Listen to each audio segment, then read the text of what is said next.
Hey guys, so in this video I'm just going to cover, because I've been asked last week a little bit about like how I'm trading, the information I'm using and all that kind of stuff, and I want to show you how you can really use the daily currency strength combined with like the COT report that we send out and your technical analysis to get you these key entries. But it's also about being patient and waiting for the setup, and also having the awareness to be like, look, I think I've already missed this trade. I need to leave it and look at another pair or whatever. So sometimes you miss the move and you have to accept that, and it's trying not to chase it as well and getting that FOMO, which it can be really difficult. So this is a trade on Wednesday. So Wednesday, I wasn't able to trade in the morning at London Open. So Wednesday, I jumped on to the members area on Discord to trade live during New York session. And I was just having a look for some setups. I was on there with another member, and I said to him, look, I think I've missed quite a lot of the moves already today. So I'm not really seeing anything that's ready to go. So what I was doing is I was just saying the only one that I could see was New Zealand US dollar, that I could see potentially lining up to take the position that I wanted to. But I'm going to show you about like how I was looking at that, and then what played out after it, and again why it's important to be patient and stick to like your trading plan and your analysis and all that kind of stuff. So what I want to show you is, so this, I've just rewound the chart to the back to the beginning. So this is Monday last week, and what I'll show you is Monday's currency strength report, and I'm just covering New Zealand US dollar on this video. It was actually showing on the bullish currency strength on Monday. But what you should be looking at as well is the COT report. So the COT report for last week, so this was the 26th of the 6th, and this was covering last week. New Zealand US dollar is bearish, right? So we think that the big institutions are actually bearish in the market and potentially going to push this market down. So when it comes out on the daily currency strength and you say, okay, well, this is showing me that it's bullish today, don't just take this in isolation, use it with other things. And yes, even though the overall bias we think is bearish from the institutions, it doesn't mean you can't catch a buy trade. Absolutely, of course you can. But if you can try to match these up together, then that's potentially where you're going to see some of the bigger successes, right? So particularly Monday, when I saw this, I was like, well, it's not lining up with my bias at the moment, so I'm just going to ignore New Zealand US dollar. But I want to explain to you how, how this report is kind of generated. It goes off a number of different things, right? So you can clearly see it's been in an uptrend here, making higher highs and stuff. And the potential was to come to the trend line or whatever back to the bottom of Asia and then continue on higher. So Monday's bias, is right in terms of what's going on at that particular time. And again, it's a daily bias, so we think we could see that push. And remember that the market makers and the institutions, they will move the market the wrong direction first before then taking it the direction they want to go. So absolutely, you could take a buy against the COT report and hopefully see that reversal later on. But personally, I like to wait for the setups and not counter trend against those if I can.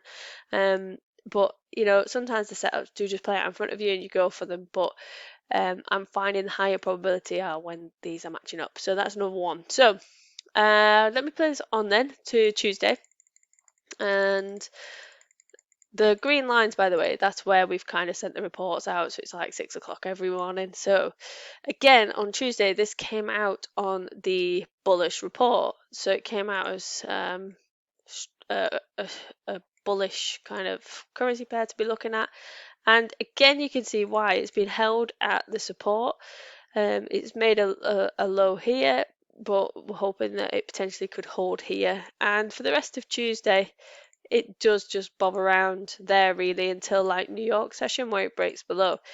Now this is when the next day, so that was the 28th. So the 28th it was still showing as on our bullish currency strength report, and then on Wednesday you can then see that it's moved to bearish, right? And this is where now I'm interested in this, because I've got a bearish COT report, and if I look at Tuesday's action, I can see that they've made this move. And this arrow here is where I was on Wednesday. So this is Wednesday. and this was around the New York session, so between 1 and 2. We were just making higher, sorry, that like push up, and I was explaining to Gav at the time when I was on the live session on Wednesday that I did think we were potentially going back to like the 50 of Asia.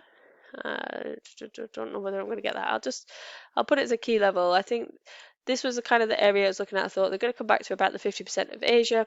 I thought they were trying to trap people. So what I actually thought was that um, they were just pushing the market down. They were going to get people into buys, and then they were then going to go because they've like trapped people here. Their stop losses are all here, and then they're going to go up.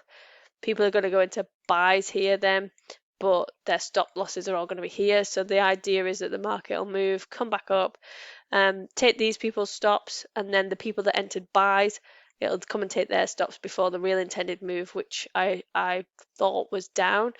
So I was explaining all this on,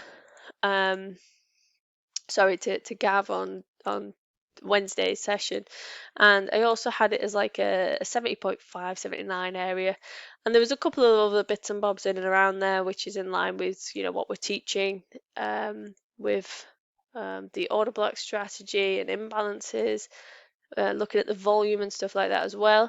So that was my kind of area of interest, and I was just saying, look, I'm going to look out for this retracement, and the danger was that this could just go without me, right? And it would have been really tempted to think, oh, it's come up, it's retested, and I'm just going to take it. But that doesn't tie up with any of my trading plan. I want to see it get back as far to the 70.5, 79 area as possible. So anyway, the long and short of this story is I left it for the rest of the day, and I set where were we? So then this was Thursday morning, and Thursday we are still appearing on the bearish list, and you can also see that we're appearing now as New Zealand's on the weakest currencies as well. So there's a couple more things going in favour, and again, it's really difficult to like not just go jumping into this trade. But what I started to see was again about this like trapping traders kind of thing, is a really big like range. So price had just started to bounce between here. We started to see this push up above Asia, and it was like this at this point on Thursday morning when I had a bit more confidence that this is what I thought they were doing. They're creating the liquidity here. I think they're pushing the market up, and I ended up setting a pending order for like here with my stops just above the previous Asian session. Let me just check because I think I do actually have the trade that I put on. There it is. So this was my pending order that I set Thursday morning, and you know what? I thought I'm just going to leave it. If it hits, it hits it. If it doesn't, and that's the risk that you take. I could be completely wrong, and it could just go without me. So this is then what happened throughout the rest of this day.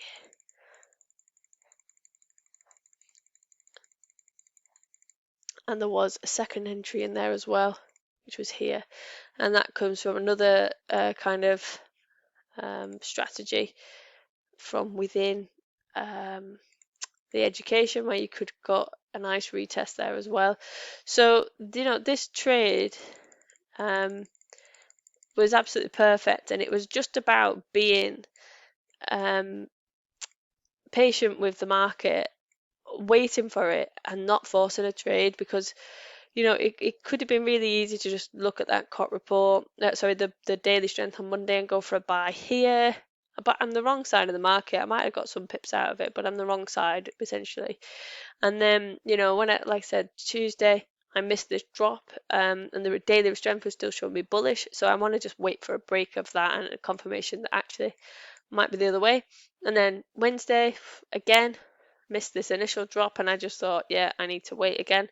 And when I saw this, I thought, yeah, they're going to bring the market up, try and trap more people, and then actually we're going down. So that's how I took that trade. I'm not going to go into, like I said, the real technicals. This is more about how you can use the daily strength to match up with like our COT report and your technical analysis, and just be patient and trust yourself, because when this trade started to reverse here as well, I got stopped out at like break even on it, and it started to confuse me. I was thinking, have I got this wrong?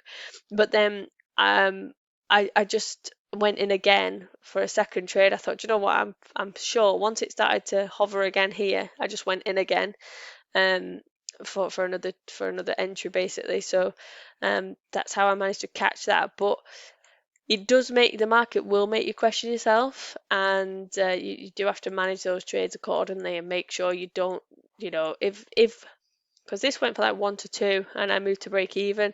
If I hadn't have moved to break even and I'd left my stop up here, um, as confident as I am with my trades, anything can happen in this market, and I could have just been taken out, um, and I'd have turned a winning trade into a losing one. So you do need to manage those accordingly. But in terms of the COT report, I can try and show you New Zealand dollar for last week, why we were looking at this. So this would have been the data we had last week, and yeah, I think it was more with New Zealand US dollar that there's not really much going on there, to be honest. They're decreasing longs and decreasing short positions, and they're quite even in terms of that. They are net short overall, but you can see that they've been decreasing. So the main player last week was the US dollar, and you can see just how strong at the moment the positions are. But again, they are starting to look like they're stalling a little bit, in my opinion, which is why I think you might start to see over the next couple of weeks this change of strength with the US dollar. But until then, we've got this bullish bias. They are increasing longs and increasing shorts. But you can see from this week coming that they've decreased their long position quite dramatically and increased their short position quite dramatically. So I do think, it might be time to see the US dollar changing hands a little bit.